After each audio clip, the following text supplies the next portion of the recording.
Salam, bugünkü mövzumuz Piaget nəzəriyyəsidir. Piagetin koqnitiv inkişaf nəzəriyyəsi. Piaget İsveçrədə doğulub, yəni kiçik yaşlarından artıq təbiət elmlərinə maraqlı olurdu, yəni o təbiət elmləri ilə maraqlanırdı. 10 yaşından etdiyi müşahidələr sadəcə universitet kitablarında izah oluna bilən hadisələr idi. Düşünün ki, Piaget 10 yaşında belə elə müşahidələr eləyirdi ki, bu universitet kitablarında yazıla biləcək bir hadisələr idi. O Yonqun tələbəsi olmuşdu. Nəzəriyyəsi 50 ilə yaxın müşahidəsinə əsaslanmaqdadır. Yəni onun yaratdığı Piaget nəzəriyyəsi 50 ilə yaxın müşahidəsinin nəticəsidir ki, 50 ilə yaxın o uşaqları müşahidə eləyir və bu nəzəriyyəni yaradır. Deməli, deyilənə görə də Piaget uşaqların düşüncə tərzinə ciddi yanaşan ilk elmi adamdır. Yəni Piagetə qədər uşaqlara ciddi yanaşan, uşaqların düşüncəsinə ciddi yanaşan başqa bir elmi adam olmamışdır. Yəni ilk olaraq Piaget uşaqları bu qədər ciddiyə almışdır və onların düşüncəsinə bu qədər ciddi yanaşmışdır. Və burada Piaget haqqında məlumatlar var. Onları da özünüz üçün oxuyarsınız. Qısa məlumatlar var. Piaget və uşaqlar. Piagetə görə uşaq dünyanı pasiv şəkildə öyrənən deyil, yəni öyrənməkdə, məlumatı almaqda aktiv şəkildə iştirak edir. Yəni uşaq dünyanı pasiv deyil, yəni kiminsə vasitəsilə deyil. Sadəcə özü elə məlumatı almaq üçün özü aktiv şəkildə iştirak edir. Yəni uşaqlar yalnız öz kəşf etdikləri şeyi həqiqi mənada qavraya bilərlər. Onlara nəyisə tələsik öyrətməyə cəhd etdiyimizdə bu şey onları özlərini kəşf etməsinə mane olmuş olacaq. Bax, burada elədir ki, yəni biz uşaqları buraxmalıyıq başlı başına sərbəst şəkildə, məsələn, təbiətə, quma, torpağa, ağaclara, yaşıllığa və uşaqlar öz-özünə kəşf edərək öyrənməlidir və yaxud da hər hansısa bir oyuncaqla, kitabla, hər hansısa bir hadisə ilə uşaq özü-özünə oynayaraq kəşf eləməlidir. Çünki deyir ki, əgər uşaq özü-özünə oynayaraq kəşf eləsə, onun öyrəndikləri də daha yaxşı yadında qalacaq və öyrəndiklərini daha yaxşı mənimsəyəcək. Yox, əgər biz uşağa özümüz nəyisə öyrətməyə çalışsaq, tələsik şəkildə uşağın özünün kəşf etməsinə icazə verməsək, bu öyrənmə tərzi deyir uşaqların yaddaşında qısa müddətli olaraq qalacaq. Deməli, koqnitiv inkişafa təsir edən qanunlar Piagetə görə yetkinləşmə, təcrübə, uyğunlaşma, təşkil etmə və tarazlamadır. Nəzəriyyənin əsas anlayışları zəka və sxemdir. Piaget nəzəriyyəsində Piaget zəkanın testlərlə müəyyən edilməsinə qarşı idi. Ümumiyyətlə o deyirdi ki, insanın zəkası testlərlə müəyyən edilməməlidir. Ona görə zəki davranmaq, daha doğrusu orqanizmin yaşaması üçün əlverişli şəraitlərlə təmin edilməsidir. Yəni zəka orqanizmin mühitə uyğunlaşmasına kömək edir. Yəni insanın zəkası onun orqanizminin mühitə uyğunlaşmasına kömək edir. Və Piagetə görə nəzəriyyənin əsas anlayışlarından biri də sxemlər idi. Deməli, Piaget elə düşünürdü ki, insan ətrafındakı dünyanı başa düşmək üçün inkişaf etdirdiyi kompüter kimidir. Onun beyni kompüter kimidir. O deyirdi ki, yəni insanın beynində sxemlər var. Bu sxemlərə indi bəzən siz testlərdə şimdi metalar deyə də rast gələcəksiniz. Bu da sxem deməkdir. Bu sizi çaşdırmasın. O düşünürdü ki, insanın beynində sxemlər var və insan beynində yeni olan məlumatları, hər bir məlumatı o sxemə yerləşdirir. Yəni nəyi öyrənirsə o sxemə yerləşdirir. Həm də deyirdi ki, insanın beyni sadəcə əvvəlki sxemdən qalmır. Yəni insan bu sxem dəyişilə biləndir. Hər yeni məlumat əldə elədikcə artıq bu sxem dəyişilə və yenilənə bilir. Və uyğunlaşma var idi. Nəzəriyyənin əsas anlayışlarından biri də uyğunlaşma idi. Uyğunlaşma dəyişməzdir, yəni ömür boyu davam edir. Koqnitiv baxımdan olduğu kimi fiziki və psixososial inkişaf baxımından da daimi olaraq uyğunlaşmaq məcburiyyətindədir.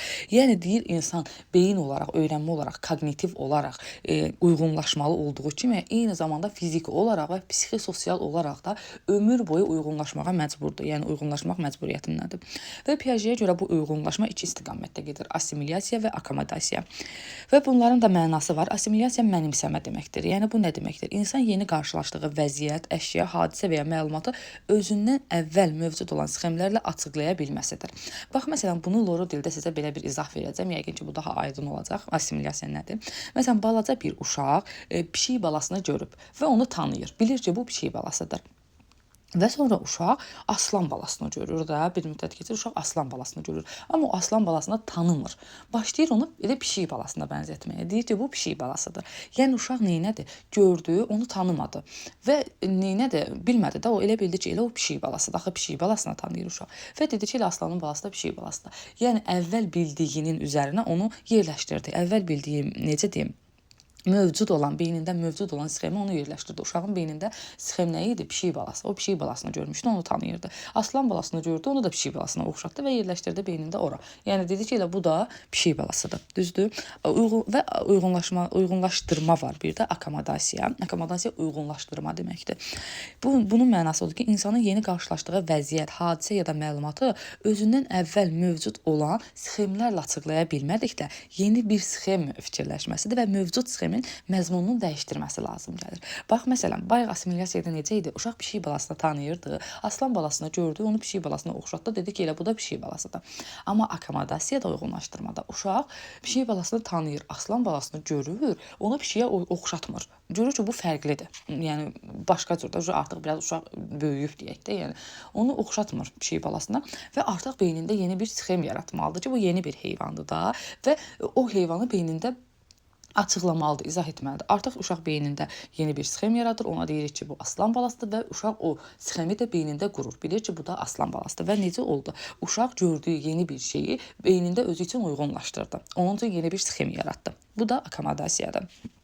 Və tarazlama var. Tarazlama da ekvilibriumdur. Bu da testlərdə elə qarşınıza ekvilibrium kimi də çıxa bilər və tarazlama kimi də çıxa bilər. Eyni zamanda assimilyasiya sözü mənimsəmə kimi də çıxa bilər və akomodasiya sözü uyğunlaşdırma kimi də çıxa bilər. Sadəcə görün, göz yaddaşı ilə də olsa bu sözləri yadınızda saxlamağa çalışın. Və tarazlama nədir? Qarşılaşdırılan yeni vəziyyət mövcud sxemlərlə açıqlana bilmədikdə bu insanı narahat eləməyə başlayır və tarazlıq pozulur. Halbuki orqanizm həmişə öz tarazlığını qorumağa çalışır. Bax, məsələn, bayaq uşaq pişik balasını tanıyırdı, aslan balasını gördü, tanıya bilmədi və onu özü üçün açıqlamağa çalışdı. Bax, tarazlığın pozulması budur. Yəni, sonradan gördüyü bir şeyi uyğunlaşdıra bilməyəndə beynində bu zaman tarazlıq pozulur. İnsanın zehni inkişafın təməlində onun bioloji yetkinləşmə prosesi durur. Yəni, insanın zehninin, idrakinin yaranması onun bioloji inkişafı ilə bağlıdır. Yəni, Piagetə görə. Mənimsəmə və uyğunlaşdırma nəticəsində tarazlıq pozulur. Yəni, bax, bayaq dediklərimizin, bax, uşaq pişik balasını görürdü, tanıyırdı, sonra aslanı görəndə deyirdi, elə bu da pişik balasıdır və yaxud da pişik balasını gördü, tanıdı, bilirdi, aslan balasını görəndə onu fərqləndirdi. Bax, bunların sayəsində tarazlıq pozula bilir. Öyrənmə böyük ölçüdə tarazlığın pozulmasına və yenidən tarazlığın bərpa olmasına bağlıdır. Yəni, uşağın öyrənməsi üçün tarazlıq pozulmalıdır və yenidən tarazlıq bərpa olunmalıdır ki, bununla da artıq uşaq inkişaf eləsin və öyrənsin. Və burada elə 3 mexanizm var. Tarazlığın pozulması zamanı insan 3 mexanizmdən birini istifadə edir. Bayaq da bunları sadalamışdıq. Assimilyasiyanı sadaladıq, akomodasiyanı sadaladıq ki, assimiliyasiya mənimsəmədir, uyğunlaşdırır, sonra akomodasiya uyğunlaşdırmadır. Bir də var ki, əgər yeni bir məlumat bu mexanizmlərdən heç birinə uyğun gəlmirsə, o zaman biz məlumatı görməzdən gəlir. Ola bilər ki, məsələn, nə əvvəl gördüyünə uyğunlaşdıra bildi, nə sonradan öz beynində sxem yarada bildi. Ona görə də sadəcə gördüyünü görməzdən gəldi. Heç öyrənmədi. Görməzdən gəlir. Və Piagetnin zehni inkişaf nəzəriyyəsinə görə uşağın inkişafı mərhələlərlə baş verir və bu mərhələlərdə 4 mərhələsi var. Uşaq inkişafının 4 mərhələsi var. Bunlardan birincisi sensomotor mərhələdir. Sensomotor mərhələ 0-2 yaşı əhatə edir. Yəni, uşağın doğulduğu andan 2 yaşa qədər olan mərhələsi, 2 yaşa qədər olan dövrü sensomotor mərhələ adlanır.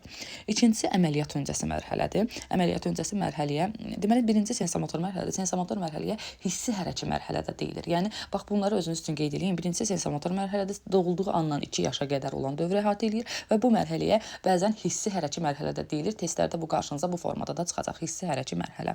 İkincisi əməliyyat öncəsi mərhələdir. Bu da uşağın 2 yaşından 7 yaşına qədər olan dövrü əhatə edir. Əməliyyat öncəsi mərhələyə ilkin əməli mərhələdə deyilir. Yəni, testlərdə ilkin əməli mərhələdə deyə də qarşınıza çıxa bilər, əməliyyat öncəsi mərhələdə də deyə qarşınıza çıxa bilər. Və üçüncüsü konkret əməliyyatlar mərhələsidir. Bu da 7-11 yaşa əhatə edir və dördüncüsü mücərrəd əməliyyatlar mərhələsidir ki, bu da 11 yaş üstün, yəni 11 yaşdan sonranı əhatə edir. Biz ən çox öyrənməliyik sensomotor mərhələni və əməliyyat öncəsi mərhələni, çünki biz axı məktəbə qədər yaş dövrü olduğuna görə bizə lazımdır uşağın 6 yaşına qədər, 7 yaşına qədər olan dövrü, amma deyim ki, testlərdə konkret əməliyyatlar mərhələsində və mücərrəd əməliyyatlar mərhələsində düşür. Nə formada düşür deyim? Məsələn, orada verə bilərsiniz ki, əməliyyat öncəsi mərhələnin xüsusiyyətlərini seçin. Məsələn, orada 10 dənə xüsusiyyət verə bilər. Onun içində konkretin də xüsusiyyət ola bilər, mücərrədin də xüsusiyyət ola bilər, sensomotorun da, əməliyyat öncəsində. Yəni, siz bu xüsusiyyətləri özünüz üçün öyrənin ki, onun içindən artıq əməliyyat öncəsi mərhələnin xüsusiyyətlərini seçə biləsiniz. Birincisi sensomotor mərhələ, eyni zamanda da bu hissi hərəki mərhələ adlanır. Dedik ki 0 yaşdan 2 yaşa qədər olan dövrü əhatə eləyir. Xüsusiyyətləri nədir? Uşağın xarici aləmi kəşf etməyə başladığı mərhələdir. Yəni uşağın ətraf aləmi kəşf etməyə başladığı mərhələ sensomotor mərhələdir. Bu kəşf təqlid və ya sınama yanılma yolu ilə baş verir də. Yəni uşağın təqlid etməsi, bir də özünü sınayıb yanılması yolu ilə baş verir. 6 aylıq bir uşağa üz ifadələri göstərdikdə o həmin ifadələri etməyə başlayır. Bu təqliddir. Yəni uşaqda təqlid mövcuddur. Bax burada şəkillərlə də bunu göstəriblər. Yəni uşaq dünyanı hissləri və əlləri ilə qavrayır. Yəni bu sensomotor mərhələdə uşaq dünyanı hissləri və əlləri ilə qavrayır. 6-8 aylar arasında ikincil deməli reaksiyaların koordinasiyası vardır. Yəni refleksiv davranışlardan məqsədli davranışa keçid müşahidə olunur. Yəni uşağın birinci 6-8 aya qədər uşaq refleksiya olaraq hansısa bir hərəkəti refleks olaraq edirsə, artıq bundan sonra artıq uşaq necə eləyir? Bunu artıq, yəni necə deyim, bilərək etməyə başlayır. Yəni bu dövrdə səs bulaşması var, əşya davamlılığı var. Yəni bunu özünün üstünə öyrənən səs bulaşması nədir? Ən basit, yəni təqlid və öyrənmə təcrübəsidir. Ağlama səsi eşidən uşağın səsi eşitdikdən qısa müddət sonra özünü də ağlamağa başlamasıdır. Bax məsələn uşaqlarda görmüsünüz də bir uşaq ağlayır, o bir uşaq da başlayır baxır ona ağlayır. Yəni bu səs bulaşmasıdır. Sonra 8-18 ay arasında əşya davamlılığının qazanılması gerçəkləşir. İnsan davamlılığının deməli qazanılmasına əşya davamlılığından asılıdır. İnsan davamlılığının qazanması əşya davamlılığından asılıdır. Bax, əşya davamlılığı nədir? Körpə ilk vaxtlar gözünün önündən itən əşyanı axtarmır. Bax, məsələn, körpəyə ilk aylarında hər hansısa bir əşyanı onun gözünün önündən götürsək və yaxud əlindən alsaq, uşaq ağlamayacaq, nə də onu axtarmayacaq, onun yadından çıxacaq. Yəni o elə bil ki, necə deyim, itir də əşya yox olur kimi. Niyə bir adamcı ağlayır və tez də sakitləşir, marağını, diqqətini başqa bir əşyaya yönəldir. Amma artıq 8-12 aylıq olduğu zaman gözünün qabağından itən əşyanı axtarmağa başlayır uşaq. Artıq əşyanı davamlı görə biləcəyini başa düşməyə başlayır. Yəni uşaq bilir ki, bu əşya bunun əlindədirsə və yaxud gözünün qabağındadırsa, yəni o onu davamlı görə bilər. Yəni əşyanı uşağın əlindən alanda və yaxud gözünün qabağından götürəndə uşaq başlayır onun əşyanı axtarmağa və ağlamağa. Bu da əşya davamlılığının burada sensomotor mərhələyə aid, yəni uşaqların xüsusiyyətləri var ki, bu xüsusiyyətləri artıq oxusaz biləcəksiniz. Mən uzun-uzadı izahını vermək istəmirəm və burada oxuyarsınız ki, özünüz üstünə yəni əzbərləməyiniz vacib deyil. Sadəcə bunlar uşaqların xüsusiyyətləridir. Birinci 0-6 aylı uşağın nə kimi bir xüsusiyyətləri var? 6-12 aylıq, 12 ayın üstündə uşağın hansı xüsusiyyətləri var? Yəni bunları özünüz üçün oxuyarsınız ki, az da olsa məlumatınız olsun. Yəni uşaq inkişafı ilə bağlı, uşağın xüsusiyyətləri ilə bağlı məlumatınız olanda, yəni o biri dərsləri də daha yaxşı öyrənəcəksiniz. İkincisi əməliyyat öncəsi mərhələdir. Yəni əməliyyat öncəsi mərhələdə dedik ki, 2-7 yaşa əhatə eləyir və bu da öz özlüyündə 2 yerə ayrılır, 2 mərhələyə ayrılır. Birincisi simvolik mərhələdə 2-4 yaşa əhatə eləyən və ikincisi isə intuisiya əsaslı mərhələdə, bu da 4-7 yaşa əhatə edir. Simvolik mərhələdə söz mənbəyi 200-dən 2000-ə qədər çıxsa da qrammatik quruluşa sahib deyildir. Yəni simvolik oyunlar artır bu mərhələdə. Bax sözlər necə uşaqlar 4 yaşına qədər sözləri deyirlər, amma yəni qrammatik qaydalara əməl etmədən deyirlər. Düzdür, amma 4 yaşından sonra artıq uşaqlar qrammatik qaydalara da əməl edirlər sözləri deyərkən. Bax, məsələn, simvolik mərhələdə dedik ki, simvolik oyunlar artır. Simvolik oyunları da biz keçmişdik, simvolik oyunlarla bağlı məlumatınız var. Məsələn, bir şeyi başqa bir şeymiş kimi istifadə edirlər. Məsələn, adi bir, bax, burada göstərib çubuğu at olaraq istifadə edirlər də. Bax, məsələn, biz demişdik də, əlinə bir ağac götürür, onu qılınc kimi istifadə edir və yaxud, bax, burada deyir, çubuğu götürür, ondan at kimi istifadə edir. Bu simvolik oyundur və simvolik oyunlarda 2-4 yaşı əhatə eləyir. Və intuisiya əsaslı mərhələdə burada artıq uşaqlar çoxlu suallar verməyə başlayırlar. Bildiklərini, necə bildiklərini açıqlaya bilmirlər. Yəni uşaqlar nələrsə bilirlər, amma onlardan soruşanda bunu necə bilirsən, onun açıqlamasını verə bilmirlər.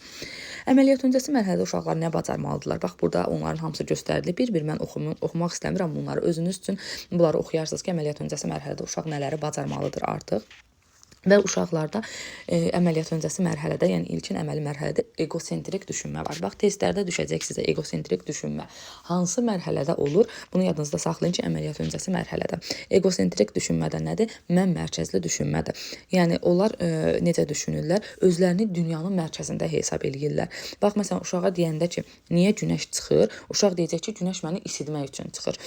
Və yaxud da yəni uşağa məsələn nə desək, özünü onun mərkəzinə qoyub deyəcəkdir. Yəni dünyada olan hər bir şey mənim üçün mövcuddur. Hər bir şey mənə xidmət edir. Mən mərkəzli düşünmə, egosentrik düşünmə, mən mərkəzli düşünmədir və bu da ilkin əməli mərhələdə baş verir.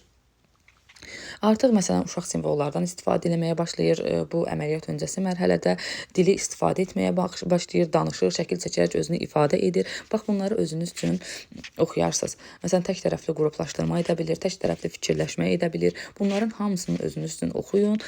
Necə deyim? Bilin ki, artıq məsələn mən bunların izahını uzun-uzadı vermək istəmirəm, çünki özünüz oxuyaraq başa düşəcəyiniz bir izahdır. Ondan sonra artıq məsələn əməliyyat öncəsi mərhələdə dəyişməzlik qazanılmayıb. Bax məsələn dəyişməzlik qazanılmayıb nə deməkdir? Uşağın gözünün önündə eyni miqdardakı suyu 2 qaba məsələn boşaltdığımız zaman ona elə gələcək ki, uzun olan qabda su çoxdur. Bax məsələn eyni miqdarda su çoxdur. Bir dənə məsələn qısa stəkan var, bir dənə də uzun stəkan var. Və boşaldırıq. Bax uzun dar stəkandır, bir də qısa enli stəkandır da, yəni düzdür. Boşaldırıq suyu, hər ikisinə də eyni qədər su boşaldırıq. Uşaq elə biləcək ki, uzun olan stəkanda su çoxdur. Çünki dəyişilməzlik qazanılmayıb bu mərhələdə.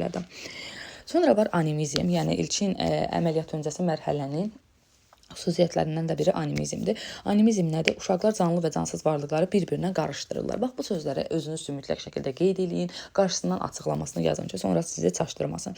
Uşaqlar və canlı və cansız aləmin varlıqlarını bir-birinə qarışdırırlar. Bu nə deməkdir? Məsələn, kuklanın canlı olduğunu, oyuncaqların canlı olduqlarını, acdıqlarını, üşüdüklərini fikirləşirlər.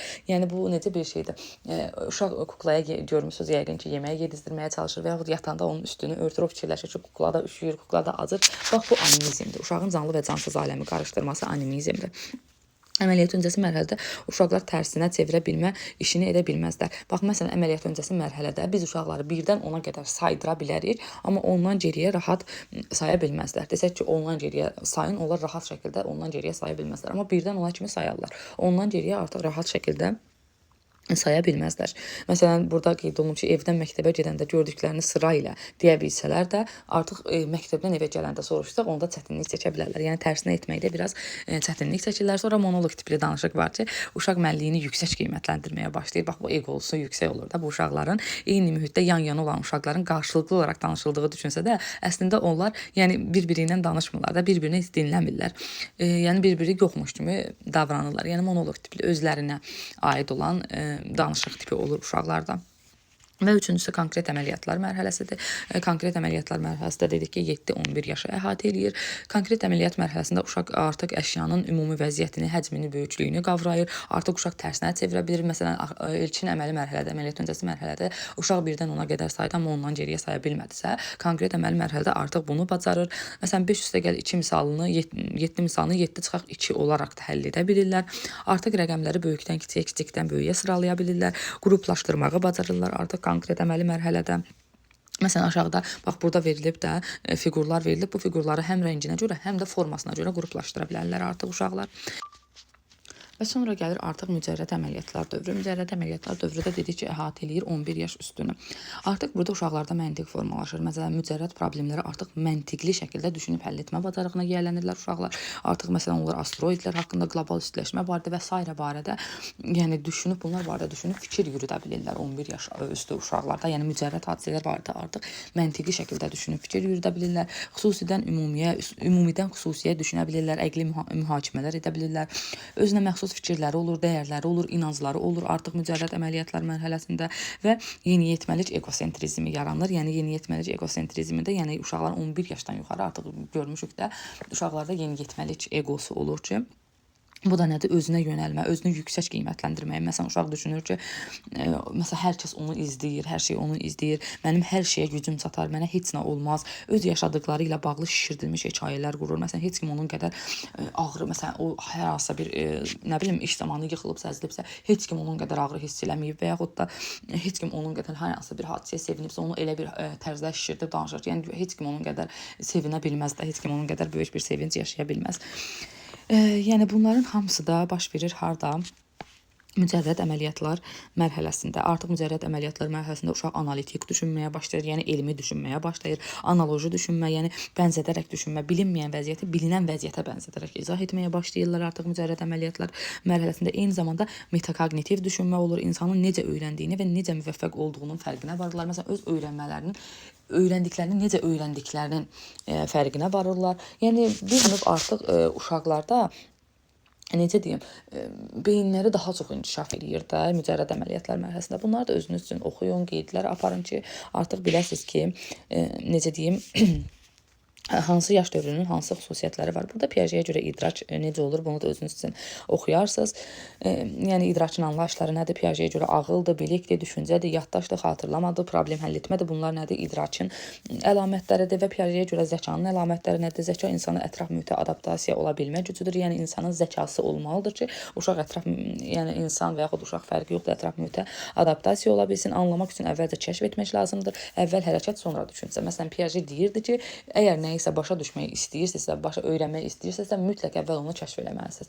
Yəni deyir uşağı özünə öyrənməyə təşviq etməsək, məsələn, buraxmasaq ki, uşaq məsələn təbiətdə öyrənsin, o heç vaxt nəyisə anlaya bilməz, nəyisə öyrənə bilməz. Amma indi digər nəzəriyyələr keçəndə görəcəksiniz. Məsələn, orada Vygotsky nəzəriyyəsi var. Orada deyəcək ki, öyrənmə əvvəl gəlir, sonra uşağın inkişaf edir. Məsələn, Vygotsky düşünür ki, biz uşağı özümüz öyrətməliyik ki, ondan sonra uşağın zehni inkişaf eləsin. Amma Piaget deyir ki, uşağın zehni inkişaf eləməlidir ki, onda öyrənmə baş versin. Yəni Piagetə görə zehni inkişaf öyrənmədən əvvəl gəlir. İndi digər nəzəriyyələrə keçəndə görəcəksiniz ki, bir-birinə qarşı ziddiyyətlər təşkil edəcək. Və deyir ki, nitqin inkişafı hansı formada başlayır? Birinci daxili nitq başlayır, sonra egosentrik nitq başlayır, sonra artıq olur sosiallaşmış nitq. Daxili nitq nədir? Uşağın özünə də, yəni o deyir ürəyində danışır, içində danışır. Bax bu daxili nitqdir. Sonra deyir artıq egosentrik nitq formalaşır. Mən mərkəzli nitqdə uşağın mən bildim, mən bacardım, mən belə, yəni özünə mərkəzləşmiş bir nitq və sonra isə artıq sosiallaşmış nitq. Sosiallaşmış nitqdə ki, ətrafı ilə sosial olaraq danışdığı nitqdir. Uşaq sosial mühitlə əlaqədə öz-özünə öyrənir. Yəni uşaq yenə Piaget'in dediyinə görə uşaq özü kəşf edərək öz-özünə öyrənir birinci il. Baxın bu hissədə də bax sensomotor mərhələnin 0-2 yaşın bax xüsusiyyətləri verilir, refleksiv davranışlarla, yəni əlaqəli olduğu əşyaların davamlılığı təqlid edən. Baxın burada qısa olaraq sizə açar sözlər deyirəm, həmişə yazın. Bax burada elə açar sözlərlə verilib. Bu sözləri də yəni nə bilim, əgər bu yəni PDF istəsəz çıxartdırıb da elə də oxuya bilərsiniz PDF şəklində və yaxud da istəyirsiniz özünüz üçün qeydlər apararaq bax burada hər biri qısa olaraq açar sözlərlə verilib, qısa da olsa. Yəni bunlara da nəzər yetirərsiniz.